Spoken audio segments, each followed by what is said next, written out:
اعوذ باللہ من الشیطان الرجیم بسم اللہ الرحمن الرحیم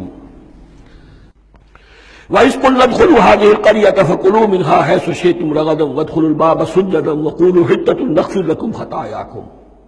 اور یاد کرو جب کہ ہم نے تم سے کہا تھا اس شہر میں داخل ہو جاؤ اور پھر کھاؤ اس میں سے بافراغت جہاں سے چاہو جو چاہو، لیکن دیکھنا دروازے میں داخل ہونا جھک کر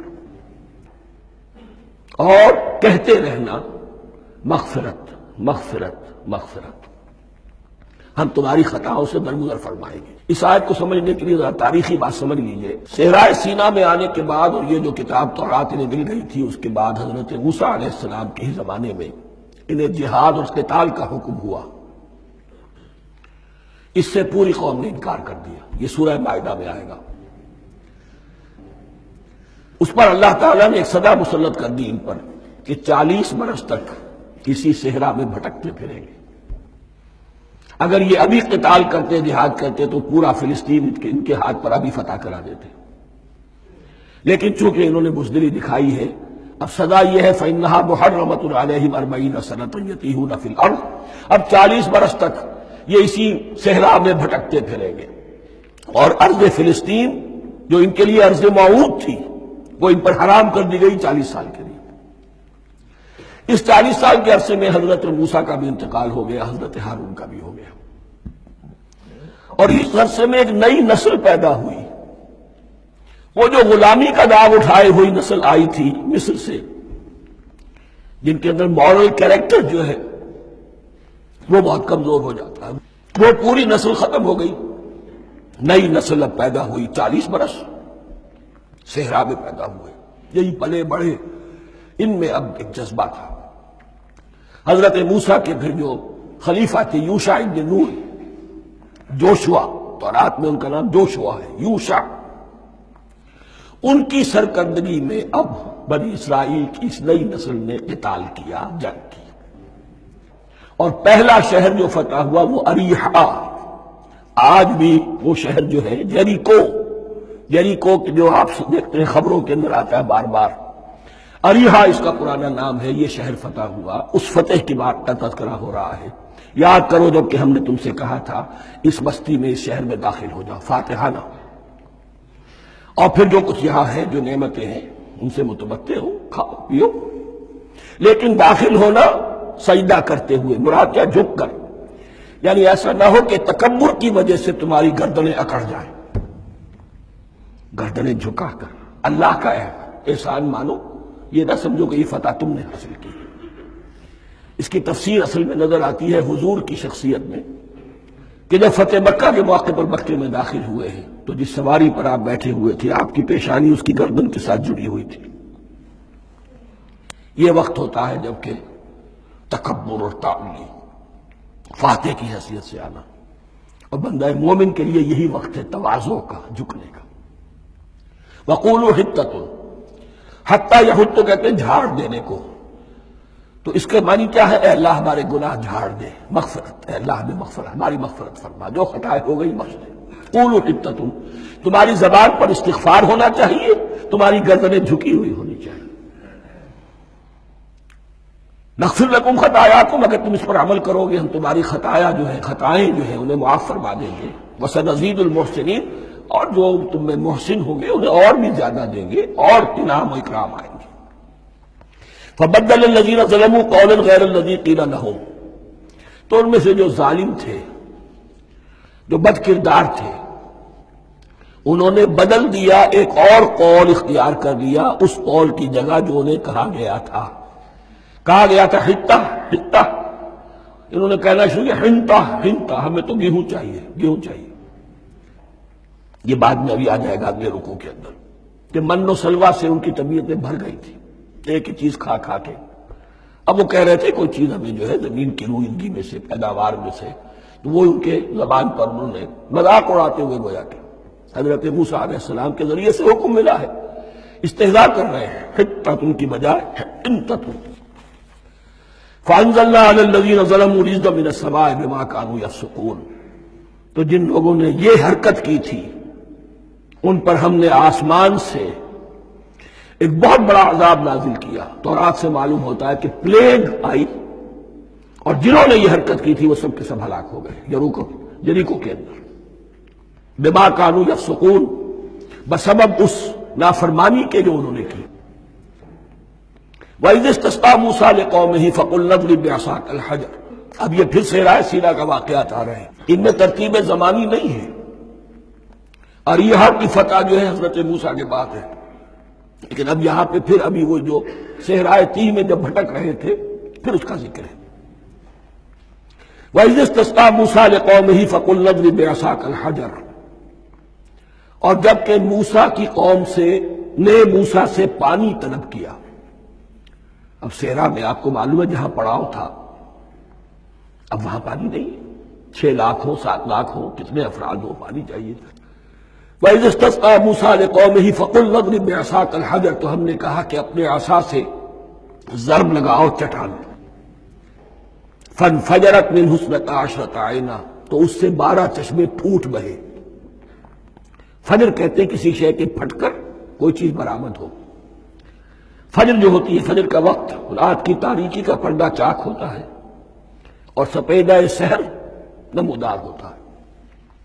فَانْفَجَرَتْ مِنْهُ اثْنَتَا عَشْرَةَ عَيْنًا، تو 12 چشمے پھوٹ بہے۔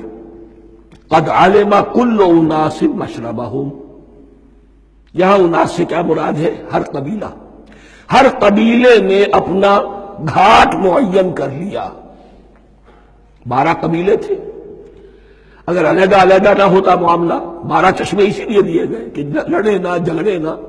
پانی تو بہت بڑی چیز ہے، کہیں پانی پینے پلانے پہ جھگڑا اور کہیں گھوڑا آگے بڑھانے پہ جھگڑا، یہ تو قبائلی زندگی کے اندر ہوتی چیزیں۔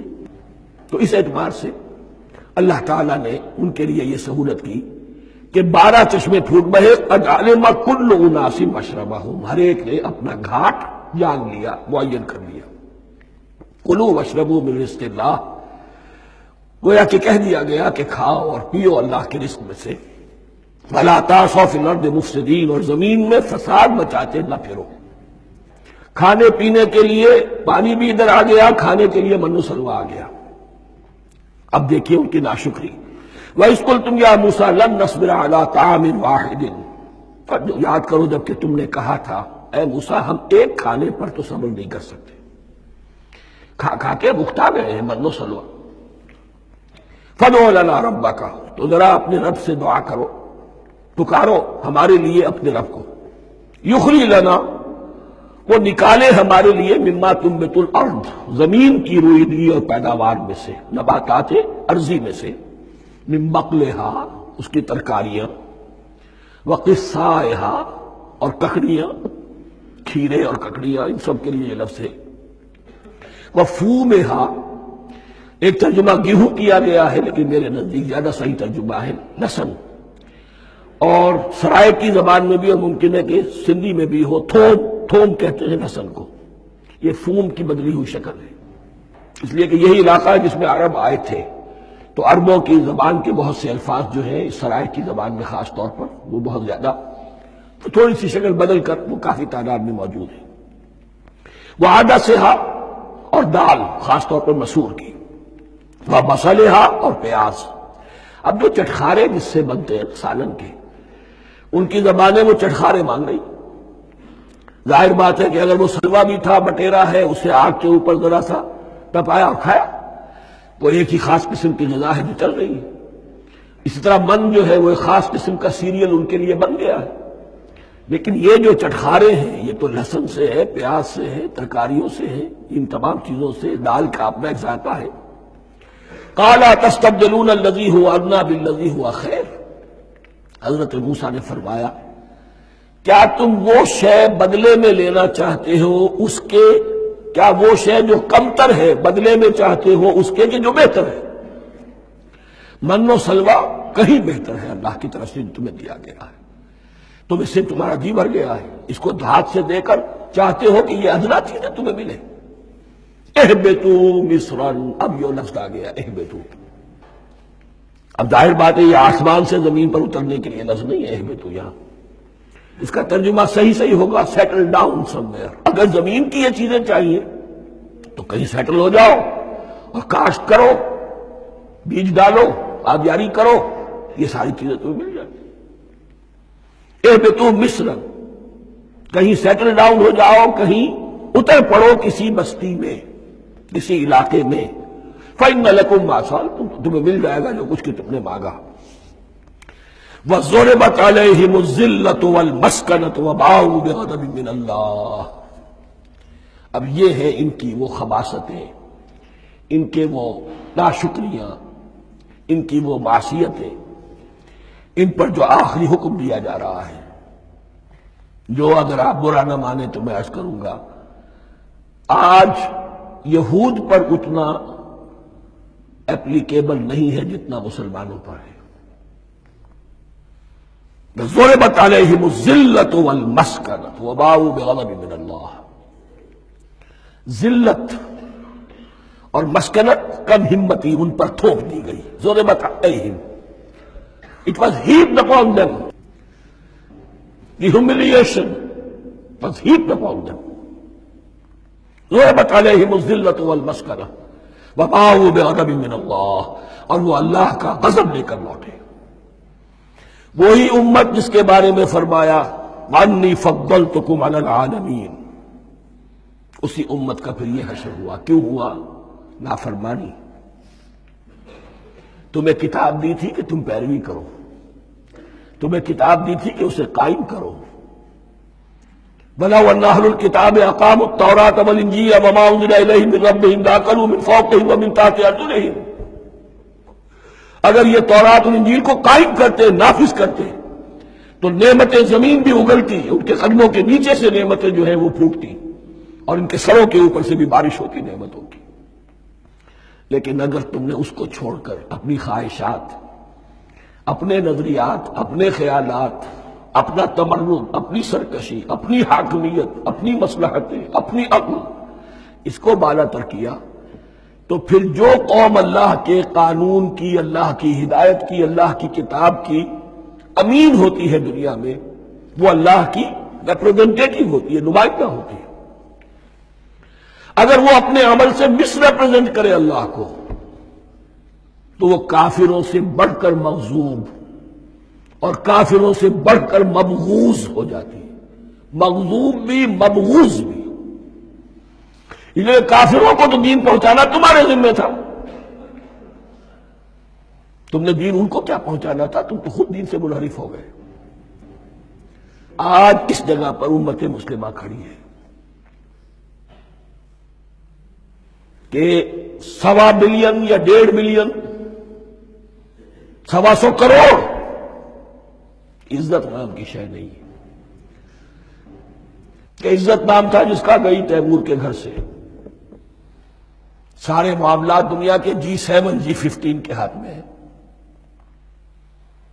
سیکیورٹی کونسل اس کے پرماننٹ ممبر کا ویٹو ہے، اور نہ سیکیورٹی کونسل میں اور نہ کہیں کسی G7 میں، نہ G9 میں، نہ G15 میں کوئی مسلمان ملک نہیں۔ کس نمی فرصت کی بھیا کس تھی، ہماری اپنی پالیسیز کہیں اور طے ہوتی ہیں، ہمارے اپنے بجٹ کہیں اور بنتے ہیں، ہماری صلح اور جنگ کسی اور کے اشارے سے ہوتی ہے۔ ریموٹ کنٹرول، یہ ذلت اور مسکنت۔ آپ کے ریڈیو پر، ٹیلی ویژن پر خبریں آتی رہیں کہ اتنی مسلمانوں کے ساتھ یہ کر دیا، اتنی مسلمان عورتوں کی بے حرمتی کر دی، لیکن یہاں ہم بیٹھے ہوئے اپنے اپنے دھندوں میں، اپنے اپنے کاروبار میں، اپنی اپنی ملازمتوں میں، اپنے اپنے کیریئرز میں، دنیا میں کیا کچھ ہو رہا ہے۔ بہرحال اس وقت یہ جو ہے، میں نے جیسا کہ عرض کیا تھا کہ یہ ہے تاریخ بنی اسرائیل کی، لیکن خوشترا باشد کے سر دل براں، گفت آیت در حدیث دیگراں، یہ ہمارا نقشہ ہے آج اس آیت میں۔ ضربت علیہم الذلۃ والمسکنۃ وباؤوا بغضب من اللہ، اور یہ کیوں؟ ذالک بانہم کانوا یکفرون بآیات اللہ، یہ اس لیے کہ وہ اللہ کی آیات کا انکار کرتے رہے۔ وَيَقْتُلُونَ النَّبِيِّينَ بِغَيْرِ الْحَقِّ، اللہ کے نبیوں کو ناحق قتل کرتے رہے۔ ہمارے ہاں بھی مجددین امت میں سے کتنے ہیں جو جیلوں میں ڈالے گئے، جن کو ایسی ایسی مار پڑی ہے کہ کہا جاتا کہ ہاتھی کو بھی وہ مار پڑتی تو برداشت نہ کرتا۔ احمد ابن حنبل کے ساتھ کیا ہوا؟ ابو حنیفہ جیل میں، انتقال کیا. امام مالک کے کندھے کھینچ دیے گئے، اتار دیے گئے، منہ کالا کر کے اور اونٹ پر بٹھا کر پھرایا گیا. امام دار الہجرہ شیخ احمد سرہندی جیل میں رہے. سید احمد بریلوی اور ان کے ساتھیوں کو خود مسلمانوں نے تہہ تیغ کیا ہے. بہرحال یہ داستانیں ہیں. اب نبی تو کوئی نہیں آئے گا، ان کے ہاں نبی تھے، ہمارے ہاں مجددین ہیں، علماء حق ہیں. جیسے کہ حدیث بھی ہے علماء امتی کا انبیاء بنی اسرائیل. تو جو انہوں نے انبیاء کے ساتھ کیا ہم نے مجددین اور علماء کے ساتھ کیا. ذالک بما عصوا وکانوا یعتدون. اور یہ ہوا ان کی نافرمانیوں کی وجہ سے اور حد سے تجاوز کرنے کی وجہ سے. اللہ تعالیٰ تو ظالم نہیں، اللہ نے تو اونچا مقام دیا تھا، ہمیں بھی خیر امت قرار دیا. کنتم خیر امت اخرجت للناس تأمرون بالمعروف وتنہون عن المنکر وتؤمنون باللہ. اب اگر ہم نے وہ اپنا مشن چھوڑ دیا تو ذلت اور مسکنت وہ ہمارا مقدر بن گیا. اللہ کا قانون اور اللہ کا عدل بے لاگ ہے، وہ فرام امہ ٹو امہ چینج نہیں ہوتا. سنت اللہ جو ہے لن تجد لسنت اللہ تحویلا ولن تجد لسنت اللہ تبدیلا.